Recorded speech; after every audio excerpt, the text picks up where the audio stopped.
नमस्कार। आज हम एक बहुत ही दिलचस्प किताब पर बात करने वाले हैं, पीटर बफेट की life is what you make it. हाँ, जीवन वही है जो हम इसे बनाते हैं। बिल्कुल। और इसके कुछ अंशों पर हम आज जरा गहराई से नजर डालेंगे। ये अंश ना जीवन के कुछ बहुत बुनियादी सवालों को छूते हैं। बुनियादी लेकिन गहरे सवाल। हाँ, जैसे कि हमारे मूल्य क्या हैं, हमारी असली पहचान क्या है, और इस दुनिया में हम अपना रास्ता कैसे खोजें। सही बात है। और इसमें एक खास बात यह है कि लेखक इसे उस नजरिए से देखते हैं जब किसी को आप कह सकते हैं जन्म से ही बहुत कुछ मिला हो। हाँ, वो जिसे ओवेरियन लॉटरी जीतना कहते हैं, अपने पिता वॉरेन बफेट के शब्दों में। बिल्कुल। तो ये सवाल तब कैसे दिखते हैं, चलिए इसी पर बात करते हैं, देखते हैं इसमें क्या है। हाँ, और ये सवाल सिर्फ ऊपरी नहीं है। मतलब पीटर बफेट के लिए मूल्य और पहचान ये कोई दो अलग चीजें नहीं है। अच्छा। हाँ, वो मानते हैं कि ये एक ही सिक्के के दो पहलू जैसे हैं। हमारे जो गहरे मूल्य होते हैं ना, वही हमारे चुनावों को दिशा देते हैं, शायद अनजाने में ही। और फिर वो चुनाव हमारी पहचान बनाते हैं। बिल्कुल। धीरे धीरे छोटे बड़े चुनाव मिलकर हमारी पहचान को एक शक्ल देते हैं। तो ये कोई किताबी फलसफा नहीं है, मतलब प्रैक्टिकल है। हाँ बिल्कुल, ये जीवन जीने का एक तरीका है। और आज के जमाने में तो ये और भी मुश्किल है, जहाँ इतने बाहरी दबाव है। हाँ, उम्मीदें, सफल दिखने की होड़। सही कहा। ऐसे में अपने असली स्व को खोजना और फिर उसके हिसाब से जीना, शायद यही सबसे बड़ी चुनौती है। और यही इस किताब के अंश का मर्म भी है। लेखक कुछ ऐसे सवाल सामने रखते हैं जो सोचने पर मजबूर करते हैं। सुनने में आसान पर जवाब मुश्किल। जैसे कि क्या हम रोजमर्रा की जिंदगी में सबसे आसान रास्ता चुनते हैं जिसमें कम से कम मेहनत लगे, या वो रास्ता जिसमें संतुष्टि ज्यादा मिले भले ही मुश्किल हो। हाँ बिल्कुल, ये हमारे चरित्र के बारे में बताता है ना। जरूर। और रिश्तों के बारे में भी वो ऐसे ही सवाल पूछते हैं। क्या हम रिश्तों में पूरी ईमानदारी रखते हैं, मुश्किल बातें भी करते हैं, या कतरा जाते हैं, टाल देते हैं। हाँ बिल्कुल। ये चुनाव हमारे रिश्तों की क्वालिटी बताते हैं और हमारी अपनी इमोशनल मैच्योरिटी भी। और एक सवाल जो मुझे लगता है आज की युवाओं के लिए खास तौर पे बहुत जरूरी है, क्या हम सिर्फ गुजारा करने के लिए काम कर रहे हैं? Making a living. हाँ, मतलब बस पैसा कमाना, बिल भरना, जिंदगी चलाना, या फिर हम एक सार्थक जीवन अर्जित करने की कोशिश में हैं, अर्निंग अ लाइफ, जहां हमारे काम का कोई बड़ा मतलब हो, सिर्फ अपनी जरूरतों से आगे। ये गुजारा करने और जीवन अर्जित करने का फर्क बहुत बहुत अहम है। क्यों? क्या फर्क है असल में? देखिए, गुजारा करना तो अक्सर बाहरी जरूरतें तय करती हैं, दबाव होता है। लेकिन जीवन अर्जित करना वो अंदर से आता है, आपके मूल्यों से, आपकी इच्छाओं से जुड़ा होता है। तो ये सोचने वाली बात है कि हम अपना समय, अपनी एनर्जी कहाँ लगा रहे हैं। बिल्कुल। अच्छा, एक दिलचस्प बात ये भी है कि पीटर बफेट खुद को कोई गुरु या एक्सपर्ट नहीं मानते। हाँ, वो साफ कहते हैं कि उनके पास कोई सर्टिफिकेट नहीं है, सिवाय उनके अपने अनुभव के। और उनका अनुभव तो जाहिर है असाधारण रहा है, वॉरेन बफेट के बेटे जो ठहरे। और वो ये मानते भी हैं पूरी ईमानदारी से। वो कहते हैं कि उन्हें जो सबसे बड़ा गिफ्ट मिला वो पैसा या नाम नहीं था। तो फिर क्या था? एक सुरक्षित, प्यार करने वाला परिवार, एक स्थिर माहौल। जो इमोशनल सिक्योरिटी मिली वो असली नींव थी। दौलत तो बाद में आई। इसी जन्म के सौभाग्य को वो अपने पिता के मुहावरे से समझाते हैं, ओवेरियन लॉटरी जीतना। कि मतलब संयोग से ही ऐसी अच्छी शुरुआत मिलना। हाँ, जहाँ कई दरवाजे पहले से खुले हों। लेकिन यही कहानी में एक बहुत इंटरेस्टिंग मोड़ आता है। हाँ, क्योंकि उनके पिता वॉरेन बफेट विरासत में मिली दौलत को लेकर बड़े अलग विचार रखते थे। हाँ, ये काफी लोगों को शायद हैरान करता है। उनका मानना था कि बिना मेहनत का पैसा, खासकर युवाओं के लिए, अच्छा होने के बजाय बुरा साबित होता है। अजीब लगता है ना? हाँ, अजीब लग सकता है, खासकर आज जब विरासत को नॉर्मल माना जाता है। लेकिन वॉरेन बफेट का तर्क सीधा था। क्या तर्क था? उनका वो मशहूर कोट है ना कि मुंह में चांदी का चम्मच अक्सर पीठ में चांदी का खंजर बन जाता है। ओह हाँ, सुना है। मतलब कि आसानी से मिली दौलत आपकी महत्वाकांक्षा को, कुछ करने की आग को खत्म कर सकती है। वो आपको संघर्ष और रोमांस से दूर कर देती है, जो अपना रास्ता खुद बनाने में मिलता है। ये सोचने वाली बात है। एक पिता जो खुद इतना सफल हुआ। हाँ, वो शायद चाहते थे कि उनके बच्चे भी अपनी कीमत समझें, अपनी राह खुद बनाएं। इसीलिए पीटर और उनके भाई बहनों को 19 साल की उम्र में कोई बहुत बड़ी दौलत नहीं मिली। नहीं, बिल्कुल नहीं, बल्कि एक ठीक ठाक पर बहुत ज्यादा नहीं रकम मिली। और साथ में ये भी साफ कह दिया गया कि आगे और उम्मीद न रखें। कमाल है। और फिर 2006 में तो उन्होंने वो बड़ा कदम उठाया, अपनी ज्यादातर संपत्ति दान कर दी। हाँ, लगभग $37 अरब, Bill and Melinda Gates Foundation को। बिल्कुल। और साथ ही अपने तीनों बच्चों के लिए $1 अरब की चैरिटेबल फाउंडेशन भी बनाई, जिसकी जिम्मेदारी बच्चों को ही दी। हाँ, एक तरह से उन्हें जीवन अर्जित करने का एक नया रास्ता दिया, पर अपनी शर्तों पर। तो फिर सवाल ये है कि पीटर बफेट ने क्या रास्ता चुना, क्या किया उन्होंने? वो अपने पिता के रास्ते पर नहीं गए, उन्होंने संगीत चुना, म्यूजिशियन, कंपोजर बने, अपना करियर खुद बनाया। हाँ, अपनी मेहनत से।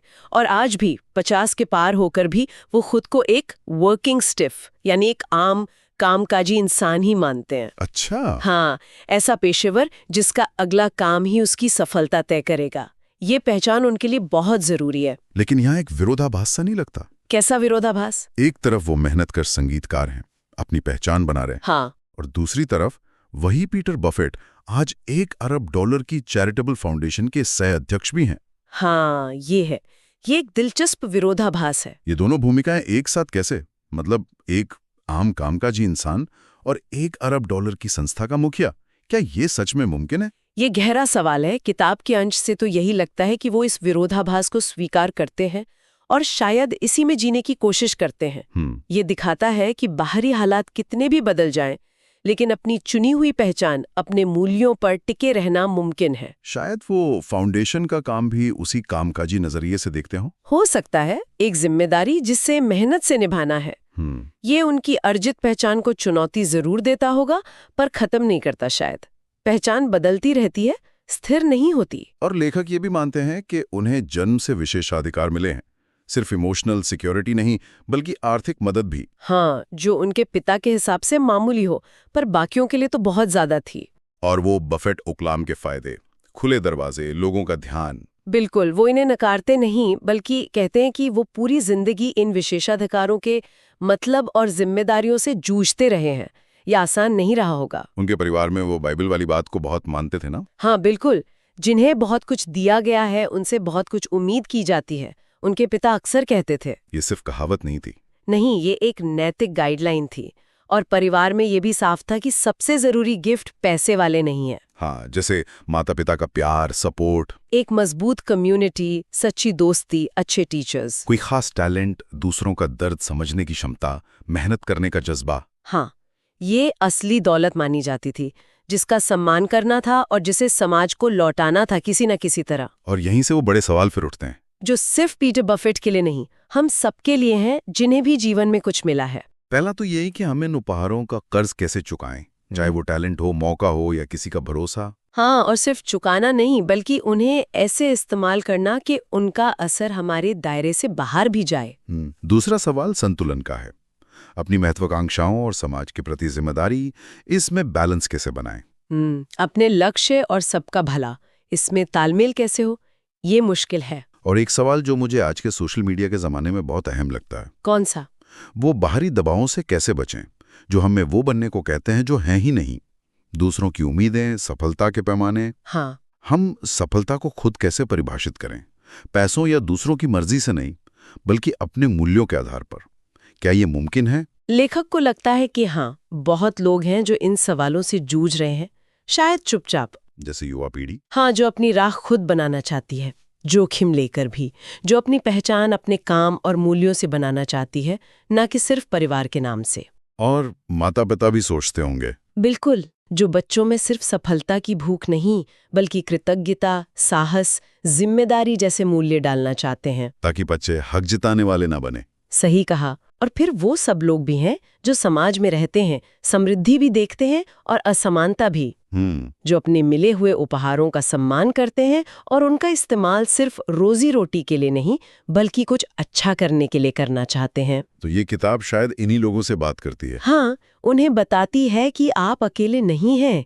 ये संघर्ष, ये सवाल, ये इंसान होने का हिस्सा हैं। तो इन सब बातों का निचोड़ क्या है, मतलब एक मुख्य संदेश? शायद वही जो टाइटल है, जीवन वही है जो हम इससे बनाते हैं। सुनने में सीधा लगता है, हाँ, पर है गहरा।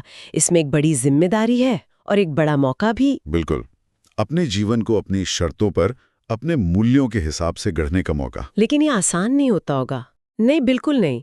जैसा लेखक ने खुद अनुभव किया, इसमें कन्फ्यूजन होता है, उतार चढ़ाव आते हैं, शक होता है, गलतियां होती हैं। और जरूरत होती है खुद के प्रति ईमानदार रहने की। सबसे ज्यादा। पीटर बफेट के ये विचार वाकई सोचने पर मजबूर करते हैं।